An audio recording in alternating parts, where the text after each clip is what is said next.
परम परम परम महाशान्ति छ।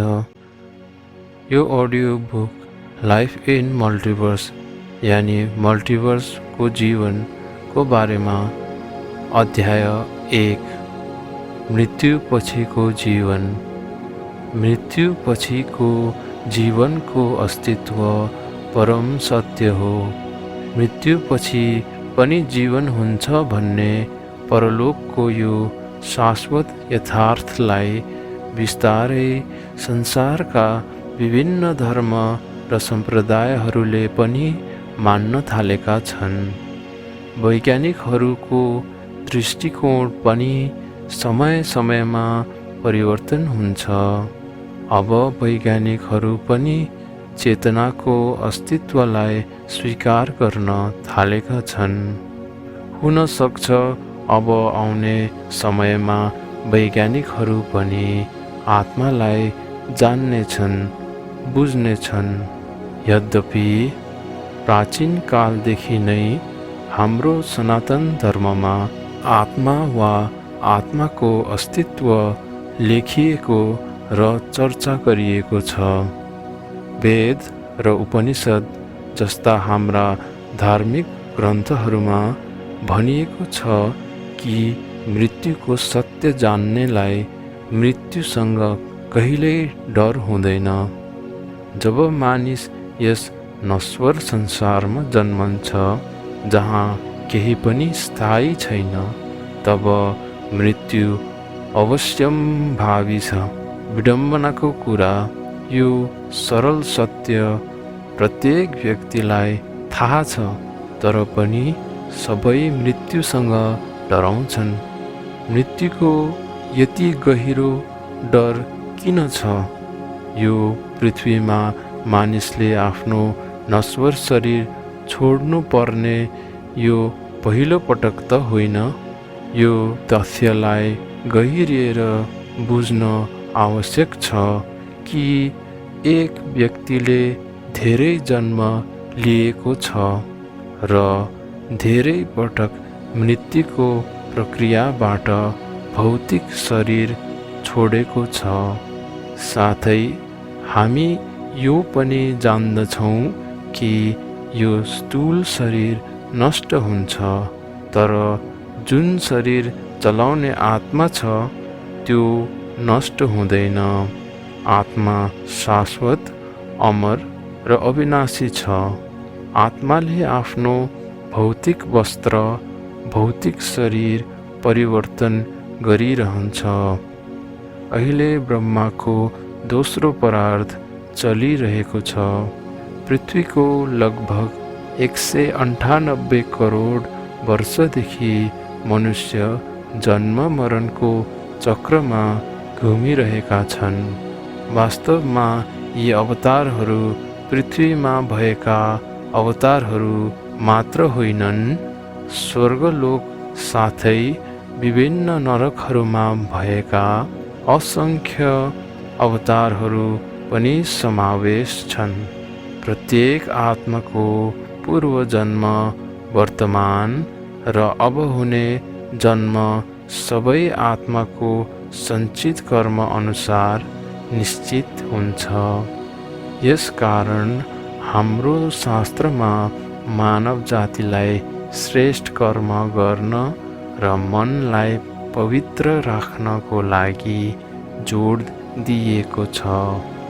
उत्तम अनि श्रेष्ठ कर्म गर्नाले परलोकको प्राप्ति हुन्छ भन्ने कुरा हाम्रो शास्त्रमा पनि उल्लेख छ। हाम्रो ब्रह्माण्ड अनादिकालदेखि अस्तित्वमा छ र सृष्टिको प्रारम्भदेखि नै आत्माहरू अस्तित्वमा आएका छन्। अनन्त समयदेखि आत्माहरू जन्म मृत्युको चक्रमा फँसेका छन्। आत्माहरूले कैयौँ जन्म लिए तथा कैयौँ योनिहरूमा जन्म लिए। प्रत्येक आत्माको जन्म उसको कर्म अनुसार नै हुन्छ। आत्मा आफ्नो कर्म बन्धन सिद्ध्याएर मात्रै आफ्नो यात्रा माथिको लोकहरूमा तथा अमर लोकमा गर्न सक्छ। जबसम्म ब्रह्माण्ड रहन्छ तबसम्म आत्मा रहन्छ। जब प्रलय प्रक्रियामा ब्रह्माण्डको विनाश हुन्छ तब आत्माको पनि अस्तित्व समाप्त हुन्छ। जबसम्म आत्मा अज्ञानतामा रहन्छ तबसम्म जीवनमा मुक्ति प्राप्त गर्न सक्दैन अथवा आत्माको सद्गति हुन सक्दैन। मोक्ष अर्थात् जन्म र मृत्युको चक्रबाट मुक्ति। मृत्युपछिको जीवन एक वास्तविक सत्य हो। आत्मज्ञान बिना आत्मा मोक्ष प्राप्त गर्न सक्दैन। यदि उसले ब्रह्मज्ञान प्राप्त गर्यो भने उसले जीवन मुक्ति प्राप्त गर्न सक्छ तथा परम गति प्राप्त गरेर आत्मा आफ्नो अन्तिम लक्ष्यसम्म पुग्न सक्दछ। आत्माको यात्राको कुनै हद छैन, कुनै सीमा छैन। आत्माको यात्रा बेहद छ। यस मृत्युलोकमा आत्माको जन्म मरणको चक्र सदाकालदेखि चलिरहेको छ। आत्माले अनन्त पटक यस धरतीमा जन्म धारण गरिसकेको छ। कैयौँ आत्माहरू मृत्यु पश्चात आकाश गङ्गा वा युनिभर्समा भट्किरहेका छन् तर आफ्नो रचयिता भए ठाउँसम्म पुग्न सक्दैनन्। मायाको बन्धन खतम नभएको कारण आत्मा भट्किरहन्छ। जबसम्म उसको रचयिताको कृपा हुँदैन तबसम्म त्यस आत्माको यात्रा चलिरहन्छ। आत्माले आत्मसाक्षात्कारमा आएपछि मात्र मोक्ष प्राप्त गर्न सक्छ र यदि आत्माले ब्रह्मज्ञान या परम प्रकाशको ज्ञान प्राप्त गर्छ भने आत्माको जीवन मुक्ति अवस्था हुन सक्छ। यसरी परम ज्ञानी आत्मा परमात्मा प्राप्तिको उच्चतम अवस्था प्राप्त गर्न सक्षम हुन्छ। पृथ्वीमा अर्ध प्रलय, प्रलय अनि कल्प प्रलय हुन्छ। महाकल्प प्रलयमा सारा ब्रह्माण्डको नै विसर्जन हुन्छ अनि आत्माको अस्तित्व नै खतम हुन्छ। आत्मा आफ्नो रचयितामा नै विलीन हुन्छ। जब आत्मा परम ज्ञान लिएर बेहद या अनन्त सृष्टिको आरम्भ, मध्य र अन्त्य बुझ्दछ तब आत्मा उच्च आयामहरूमा यात्रा गर्न सक्छ। साथै आफ्नो आत्मा यात्रा जारी राख्न सक्छ। आत्मा जुन लोकमा जान्छ त्यही लोक अनुसार उसको शरीर हुन्छ। अर्थात् आत्मा जुन लोकमा पुगेको हो त्यही अनुसार शरीर धारण गर्दछ। जबसम्म आत्मा अमर लोकमा पुग्दैन तबसम्म आत्मा जन्म मृत्युको चक्रमा परिरहन्छ। अब अमर लोक के हो त? के यो पृथ्वीको माथिल्लो आयाममा स्थित छ? के यो स्वर्गलोकमा स्थित छ? हाम्रो धार्मिक ग्रन्थहरू अनुसार जब हाम्रो ब्रह्माण्डको समयावधि समाप्त हुन्छ तब भूलोकभन्दा माथिको 7 लोक र भूलोकभन्दा तलको 7 लोक सबै 14 लोक नष्ट हुन्छन्। अर्थात् सम्पूर्ण ब्रह्माण्ड नष्ट हुन्छ। बापुजीले भन्नुभएको छ कि अहिले हाम्रो सम्पूर्ण मल्टिभर्स मृत्युलोक बनेको छ। मृत्युपछि आत्माहरू एक लोकबाट अर्को लोक, एक आकाशगङ्गाबाट अर्को, वा एक युनिभर्सबाट अर्को युनिभर्स इत्यादि घुमिरहन्छन्। यो अनन्त वा बेहदको ब्रह्माण्ड अकल्पनीय रूपमा विशाल छ। यस विशाल बेहदको विश्वमा अनन्त सङ्ख्यामा मल्टिभर्स छन् र ती मल्टिभर्समा पनि विभिन्न प्रकारका जीवनहरू छन्। यो अद्भुत कुरा हो कि आत्माले युनिभर्स र मल्टिभर्सका विभिन्न आयामहरूमा यात्रा गर्न सक्छ, तर त्यसको लागि उसले त्यो आयाम अनुसार रूप लिनुपर्छ। आत्माले देहधारी वस्त्र धारण गर्छ र जन्म मृत्युको चक्रमा आउँदछ र कैयौँ पटक 84 लाख योनिमा खस्दछ, तर पनि आत्मा अन्तर्निहित रूपमा उस्तै रहन्छ। धेरै पटक आत्मा स्वर्गलोकका राजा इन्द्र पनि बन्छ र धेरै पटक आत्मा ब्रह्मा पनि बन्छ।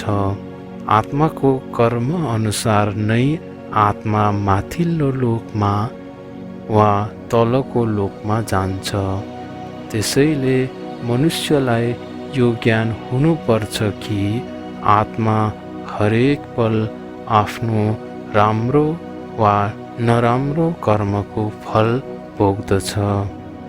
अब यदि हामी मृत्युपछिको जीवनको बारेमा गहिराईमा बुझ्न चाहन्छौँ भने हामीलाई आत्माको वास्तविकताको ज्ञान हुनुपर्छ र यसको अस्तित्वमा दृढ निश्चय हुनुपर्दछ। वेद, पुराण अनि शास्त्रहरूमा निश्चय हुनुपर्दछ, तब मात्रै आत्मा आफ्नो मृत्युपछिको जीवन सुधार्न सक्छ।